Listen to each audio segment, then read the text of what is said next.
Hey everyone, John Lorden here. Welcome to another episode of BrainScratch for October 27th, 2017. Thank you so much for joining me here today. Coming up close to the end of the month of October, of course, we've got Halloween coming up, and for this episode, we decided to feature one more kind of Halloween-themed mystery for us to review together. I have to give very special thanks once again to my associate producer slash researcher slash occasional co-writer, Christy Strayciner, for doing such a great job pulling a timeline together for this case. We're going to review that bullet point by bullet point, finding the sources, really helping me with research. Thank you so much, Christy. Today's case is a very interesting one because we have the theory that a man might have been killed by a curse put on him by a witch. And we have the reality of a man that certainly died that, well, we'll jump into that with the research. Can we prove that this guy exists? Is this an urban legend that just happened to get out of hand or something along those lines? We're going to cover all those aspects as we move through the case of Christopher Case. Let's get started. So this is a screenshot from a television show, I believe that's in Australia, called The Extraordinary. I think that is kind of their version of Unsolved Mysteries. Looks like the show was from the mid-90s or so, videotaped. Pretty bad quality in terms of this YouTube footage, but you can make it out, and I'll certainly have a link for it in the description box below. But this is a real photograph of the man Christopher Case, and let's just kind of get the brief synopsis on what is it with this story. Over at guff.com, here's kind of a very short version. In 1991, Christopher Case started acting really weird. He had recently denied the romantic advances of a woman, but he soon began believing that she was a witch who had cursed him.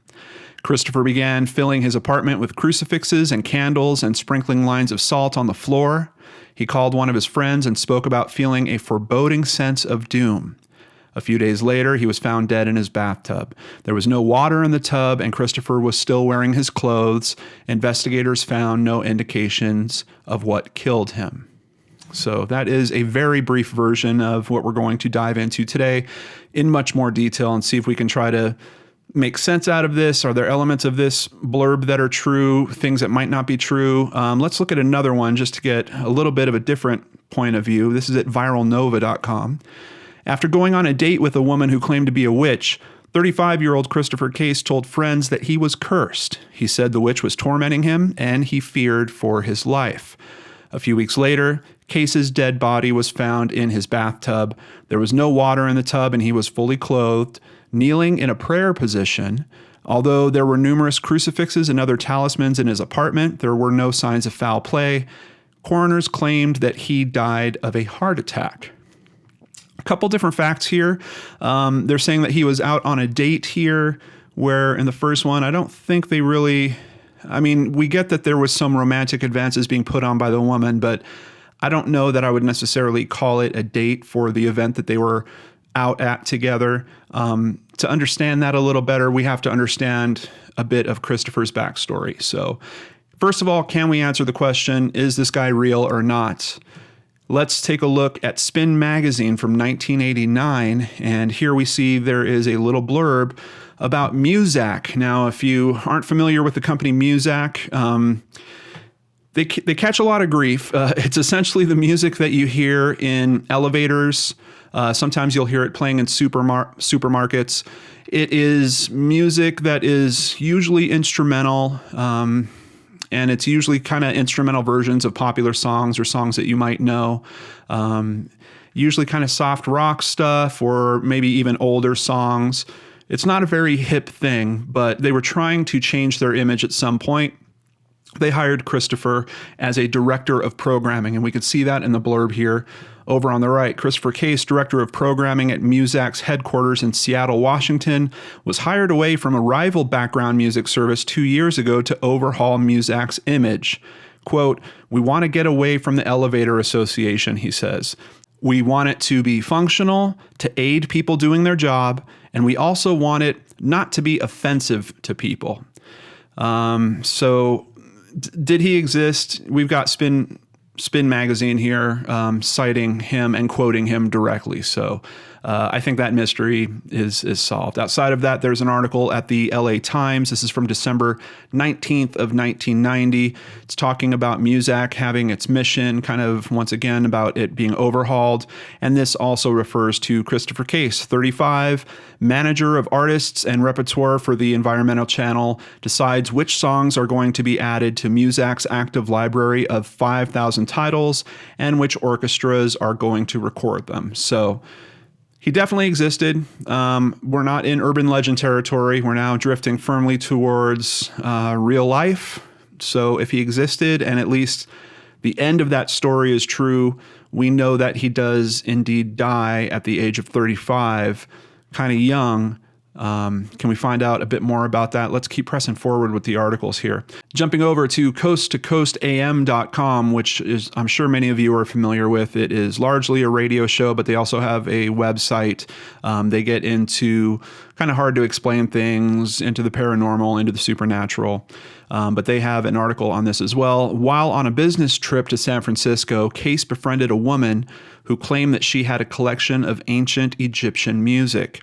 When Case met her to discuss the rare material, the woman expressed romantic interest in him, but he rebuffed her advances. Upset by the unrequited feelings, the woman claimed that she was a witch and that Case was now hexed by her. Upon his return to Seattle, he shared the strange anecdote with a friend, but otherwise seemed unaffected by the incident.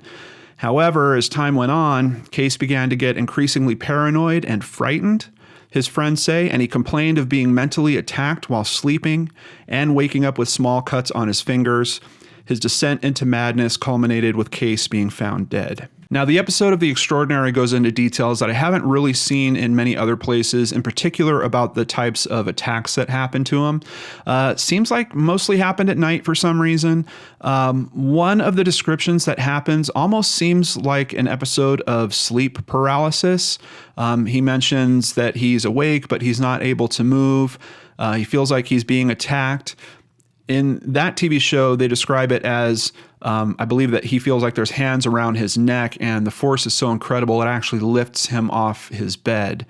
Could that possibly be him describing some other thing that's going on with his body? Perhaps he's having trouble breathing or something or along those lines. To the point of feeling like there's someone's hands around your neck, possibly, but being lifted off your bed, I really struggle with that phrasing in terms of it being some type of physiological problem that's going on within him. But that is that's how it was described, and it did at least send him into the type of frenzy where he was trying to protect himself, largely by reaching to religion and, getting crucifixes and, candles, setting up salt in all the perimeters of his home. Apparently he was in certain places using the salt to draw certain types of diagrams. He had a couple of books that were found in his home about protecting himself in this way. So if nothing else, it seems like some type of paranoia certainly gripped him. Was that coupled up with some physiological answer to this mystery? Perhaps. We'll review all that by the end of this video. And let's continue by reviewing some information from a traditional media source. This is from the Seattle Times, who it says here is the winner of 10 Pulitzer Prizes. Occult clues baffle police probing weird death scene. Victim reportedly terrified by spurned woman's curse. It will be 2 or 3 weeks before King County police can unravel the mysterious death of a North King County man whose body was found surrounded by occult symbols. This is from April 22nd of 1991. There was no evidence of foul play, but the presence of several crucifixes and piles of kosher salt throughout the apartment have baffled investigators. King County Police Major Jackson Beard said the salt and the other objects found at the scene have some significance in self-protection against demons or evil forces. A book, Strange Customs, explains that salt is a devil repellent. Police found lines of salt poured along the base of the walls throughout the apartment, with piles at the corners. The same thing was done on the porch, where the salt was poured in geometric designs. I really wish we had some pictures of those designs, but unfortunately I can't find any information on that. Beard said police will know more when tests are done that determine if there were any toxic substances in his bloodstream. I'm sure at this point, authorities are wondering if he's using some type of narcotic or having possibly some type of drug reaction that's creating this paranoia, and then that's why he's getting all this stuff. Quote, at this point, this is a suspicious death, something that needs to be explained. This could be a suicide, a natural death, or there could be something else going on here. Sammy Soder believes Case may have died from fright. Now, Sammy Soder is actually a friend of his, and I really recommend, if you're interested in this case, you check out that episode of The Extraordinary. She's interviewed in that episode. She speaks several times about the different communication. He reached out to her several times, left messages for her. They even include some of that tape in the episode as well. This is just a friend of his that he was reaching out to. There might be a reason why he was reaching out to her in particular. We're also going to get to that by the end of the episode. But she was very clear that he was talking about the fact that he thought he was cursed by this woman who he didn't want to continue or get involved in a romantic way with. So just keep her in mind as we roll forward on this. Jump into another article at the Seattle Times. This one was published on May 4th, 1991. So we're getting a few weeks away from the last one. Heart failure killed man who feared curse. The cause of death was acute myocarditis, said Rich Garner, a medical investigator with the King County Medical Examiner's Office. Now here, they mention another woman, and I've heard just a few light references to her, but there's no, her identity has never been released, at least from what I can found. So the woman, whose name was not disclosed, said Case told her the witch had cast a spell on him because he would not return her affections, according to King County Police. So not only do we have him talking to Sammy, but he was also talking to another woman and relaying the same information. About 10 burned down candles and crucifixes were found by investigating officers in Case's apartment. And here we have another reference. Sammy Soder, a psychic and a teacher who was a friend of Case, said he expressed his fear to her in several phone calls a few days before his body was found. I was very curious once I bumped into this information that she was a psychic. I started kind of going through this story in my head and wondering, we're obviously not hearing quite directly from him that he thinks that this is a hex that has been placed on him. Could it be that Sammy is maybe amping up certain parts of this story, maybe misquoting him in some way? I think it's something we have to consider, but I find enough other places that have mentioned his belief about this hex that I don't think Sammy quite made it up. I have to say, the first time I bumped into the fact that she was a psychic, my brain went, uh-oh, she made all this up. Let me just show. This is a picture of her from the episode of The Extraordinary. And I even found another article over at the New York Times that mentions her. And it's an article about psychics basically using the internet. And this is from back in August of 1998. Sammy Soder of Raleigh, North Carolina, who works as a psychic online. Like most web psychics, she offers traditional phone appointments plus personal email readings, not to mention selling her homemade barbecue sauce. I don't know why that's in there, but just thought that was interesting. A true clairvoyant, she said in an interview, need not perform a session in person. Quote, I have the capacity to tune into people when they send me email, she said. Their message has their energy because they sent it. I can pick that up. I don't know if you guys believe in psychics or not. Quite honestly, I don't even know if I can say I know if I believe in psychics or not. I keep an open mind to that topic. I have seen some things that would suggest to me that there are certainly some people that defraud others, that say they're psychics, but I can't say that I've written off, all the psychics around the world because of the actions of a few people that I see as being just bad people. But reportedly, from the episode and other sources I've seen, this is a man that did not really believe in this type of paranormal situation. So it's interesting to me that, first of all, if he really wasn't a believer, why was he even really considering the fact that this woman said that she was a witch? Would you really kind of kick that around so much after the fact if you truly didn't believe in those things? Or would you just say, yeah, sure, you're a witch. Go ahead, put a hex on me. See you next year. I don't know. I think if people are truly skeptics of things like that, that information that comes in their direction like that wouldn't necessarily be picked up by them enough to the point where, they go home and they're telling all their friends about it. And then eventually they're going out to purchase items. There's a lot to this story that makes me kind of wonder if he was really as skeptical as some versions of this story put out there. I think this is a good point to jump into the timeline. So let's do that. This is the timeline that Christy has put together for us so we can get a really good understanding of how the days led to his ultimate death, some of the actions that he took, the phone calls that he made. We've got all that worked in here. So once again, my thanks to Christy on this.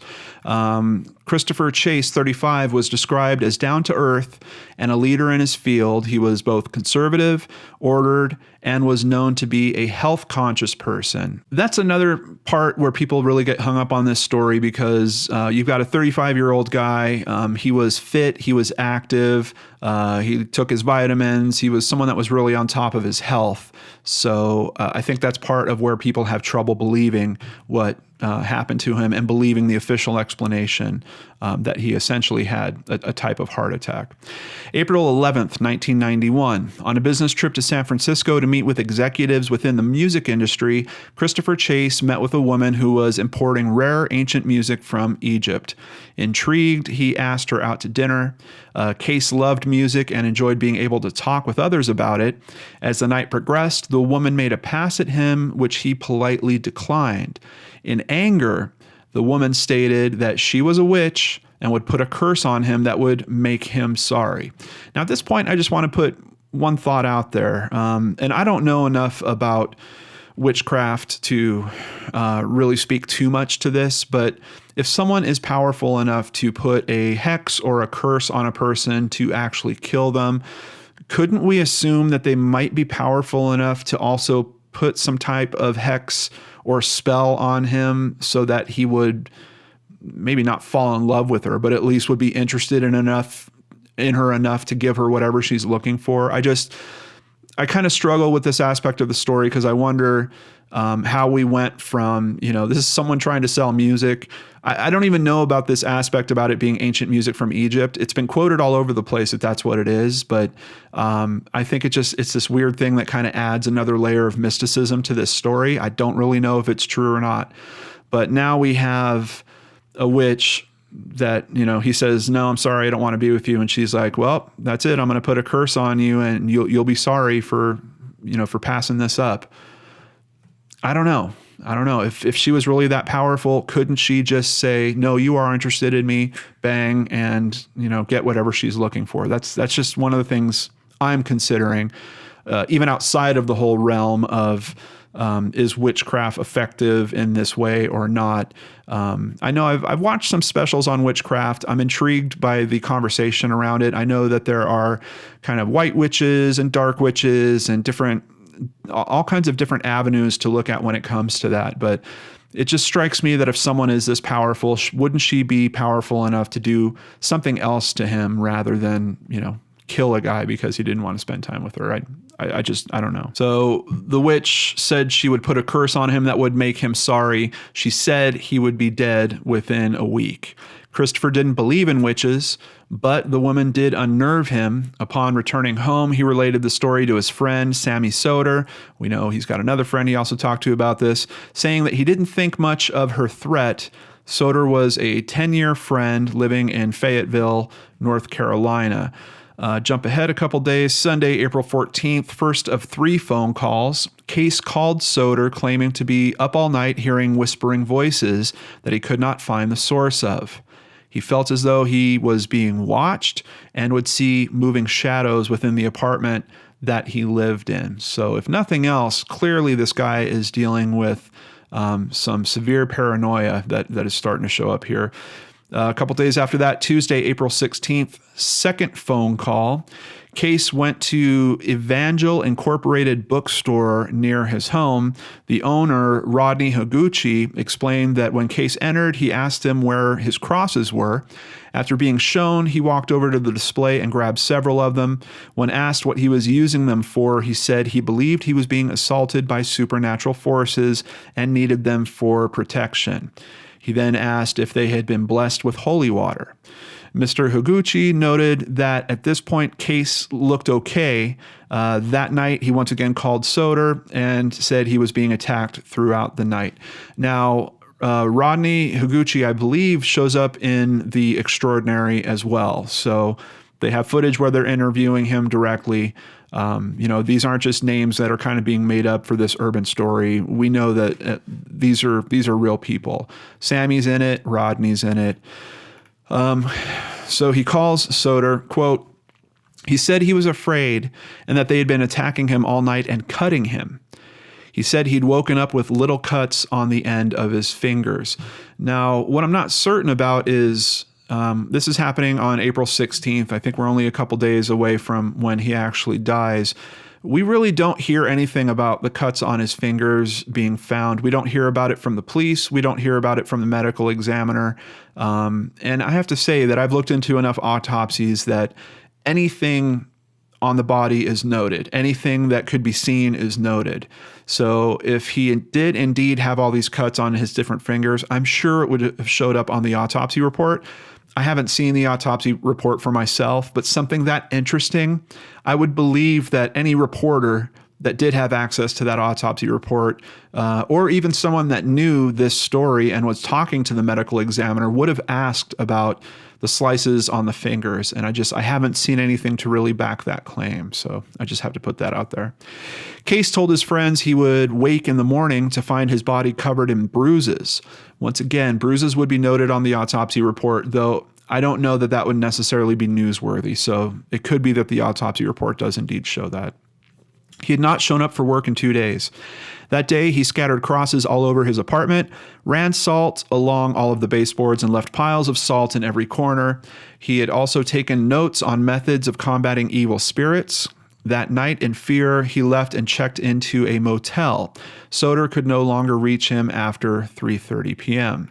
Wednesday, April 17th, third phone call morning. Soder speaks to Case that morning and feels that he has resigned himself to die. Quote, "You know I could die from this." He believed the 17th would be his last night on earth. During the day, he visited a Catholic priest, Father Jared Malahan. I believe he is also in the special on The Extraordinary, who said Case was disturbed and afraid he was going to die. He asked the priest for advice on how to combat supernatural forces. He also went back to Evangel Incorporated bookstore. This time, Mr. Higuchi noted that he looked exhausted and worn out. It was not stated what he bought this day, if anything. Case also went back to his apartment at some point in the day and wrote more notes on combating supernatural forces. He added more salt to the inside and outside of the house. At 8 p.m., Soder called police to do a welfare check on Case. The door was locked and there was no answer. Because nothing out of the ordinary had been observed by neighbors and he was reported to be stable, the police decided to not seek entry. After returning home late that night, Soder found a message on her machine from Case. He was eerily calm and talked about how they had almost got him the night before. This would be the last time Soder heard from Case. Thursday, April 18th, 3:38 in the afternoon. Because she was still unable to reach him, Soder asked for another welfare check. When police arrived, they noted that the apartment was unlocked. Upon entering, police noted that the apartment was a mess, but showed no signs of struggle or forced entry. Notes lay everywhere with information on how to combat supernatural forces. There was salt along all the baseboards, large piles in every corner. Soft religious music was playing from the living room, and crosses, books on the occult, and burnt candles were everywhere. The only light flickered from the bathroom. Police found Christopher Case on his knees, fully clothed in the bathtub. His head rested on the wall by the faucet with only a thin stream of water coming out of the faucet. Police commented that it looked like he fell asleep while praying. He even still had his glasses on.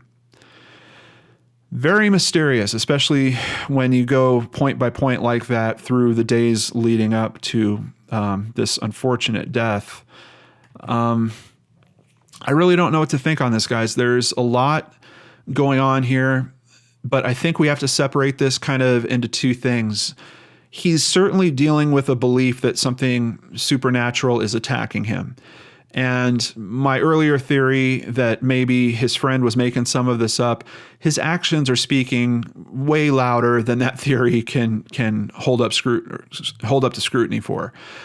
So I think that theory is pretty much out the window. We know he's dealing with something. He's speaking to two friends about it. We have someone that works at a store that can confirm what he was coming in there to purchase, can confirm that he looked like he was getting worse the second time he came into the store. We have a priest, a Catholic priest that he went and spoke to, also interviewed. So we know that this guy was really dealing with something here. Is there something physiological that could be going on here too? I think we need to look into that angle. So let's jump back over to the screen share. Over at lifedeathprizes.com, we get a little bit of information, but it's kind of hard because I can't really find good sources on this. Acute myocarditis, put plainly, heart failure. And that's a little bit of an oversimplification. We'll get into the details a little bit deeper. But for now, that's what the medical examiner said had killed Christopher Case. But he'd been fit and healthy. As far as anyone knew, he'd never smoked or taken drugs. He didn't even drink, yet he was dead at 35. This article also notes there was no history of heart problems in Christopher's family. Certainly makes for a compelling story, certainly makes for a very interesting mystery, but what is the truth of the details here about myocarditis? Well, jumping over to Wikipedia, myocarditis is inflammation of the heart muscle. The duration of problems can vary from hours to months. Complications may include heart failure or cardiac arrest. Okay, so it's kind of fitting with some of the explanation there. But here's a major twist. Myocarditis is most often due to a viral infection. Other causes include bacterial infections, certain medications, toxins, and autoimmune disorders. So that means it's not necessarily hereditary. So information about his family having heart issues or not, when it comes to this specific type of heart problem, doesn't really hold up. It's not about those types of congenital type issues. And more than that, in 2013, about 1.5 million cases of acute myocarditis occurred. While people of all ages are affected, the young are most often affected. So I would certainly say most of us would consider 35 years old young. I know there's probably some of you viewers out there that are saying, no, John, that's old. Not quite. Please don't put me in that category. Anyway, it's slightly more common in males than females. Most cases are mild. However, in young adults, myocarditis causes up to 20% of all cases of sudden death. That is a pretty big number, and I just wish that we had some better constraints around the term young adults there to understand if Christopher really fits into that categorization or not. So this is where I think I'm going to turn it over to you guys. I really don't know. We have a few different beliefs that you could bring into this case. If you think that witchcraft is real, that there is dark magic and there's someone willing to do this type of thing to a man simply because he wasn't interested in her romantically, then I think there's some pretty compelling information in this story. Outside of that, if we look at what the medical examiner has found about his death, I don't know that it would be very easy to diagnose this quickly. And quite honestly, with what we know that he was going through, I don't know that he went and saw his doctor at any point and said, hey, you know what? I'm feeling kind of weird. I've been going through some stuff. Would you mind just checking me out? We're not seeing any aspects like that to this story. We're seeing him spending a lot of time and focusing on protecting himself from some type of paranormal or supernatural attack at some level. So Could it be as simple as his body was starting to feel weird and he was associating it with what this woman had told him about being a witch?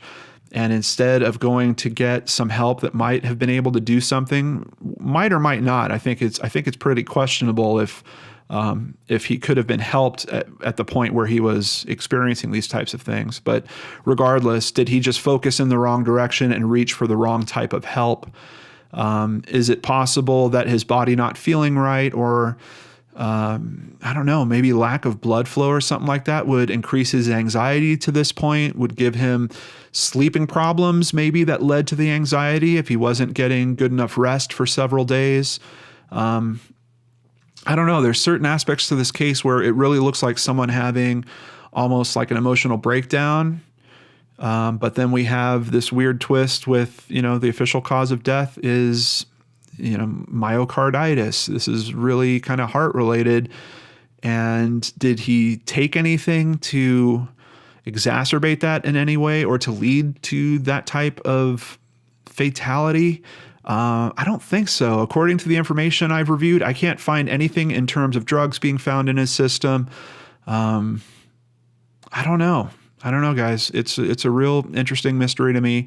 I thought it'd be an interesting mystery to share with all of you guys. And how often do you hear of a story where a guy dies and the guy thought that he was hexed by a witch leading up to his death, and specifically told his friend that I think this is the day that I'm going. I mean, it's really, really bizarre.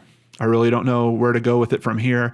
And unfortunately, 1991 was really early in terms of internet media and stuff like that. What we've reviewed today is basically just about all that's out there. There's a couple of other links that I didn't get into. I'll have them in the more info section below, but they don't give us any newer insight or any different insight. They're basically just kind of repeating the same things that we've already gone over here. I did want to call out archiveforplebes.org that they are where I found the links for the news articles that are basically talking about Christopher working at Muzak and what his responsibilities were there. So that was definitely a nice find, and I appreciate them for putting that information up. But I still don't know. I don't know what happened to this man. I don't know if we'll ever know.